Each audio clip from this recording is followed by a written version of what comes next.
এক ছিল ছোট্ট গ্রাম। গ্রামের ধারে মাঠে সোনালি ধান দুলতো, বাতাসে ছড়িয়ে পড়তো মিষ্টির গন্ধ। সেই গ্রামে থাকতো এক বুদ্ধিমান টুনটুনি পাখি। টুনটুনি সারাদিন ডাল থেকে ও ডাল উড়ে বেড়াতো, গান গাইতো আর গ্রামের ফসল পাহারা দিত। কিন্তু গ্রামে ছিল এক দ্রুত শিয়াল। তার নাম ছিল ক্ষুরধার।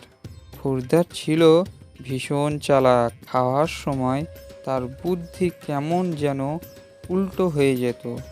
একদিন রাতে সে ভাবল, আজ আমি ধানের গোলা থেকে চাল চুরি করে তারপর মজা করে পোলাও রান্না করব। রাত নামতেই শিয়াল ধীরে ধীরে গোলার দিকে এগোলো।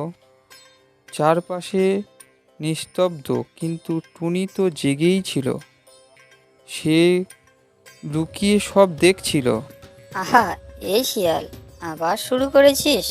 আজ না একে এমন ফাঁদে ফেলি যে সারা জীবন মনে থাকবে। টুনি উড়ে গিয়ে গ্রামের মজুরিদের জানিয়ে দিল এবং সবাই মিলে চালের গোলার চারপাশে জাল বিছিয়ে দিল এবং ওপরে খড় দিয়ে ঢেকে রাখলো। তারপর সবাই লুকিয়ে থাকলো। আরে কত চাল, মজা হয়ে যাবে। ঠিক তখনই তার পা জালের মধ্যে আটকে গেল। শিয়াল বলল, ও মা, এটা কি হলো? ছাড়াও ছাড়াও। টুনি ছিল গাছে, গাছের ডাল থেকে হেসে বলল, কেমন লাগছে খুরদার ভাই?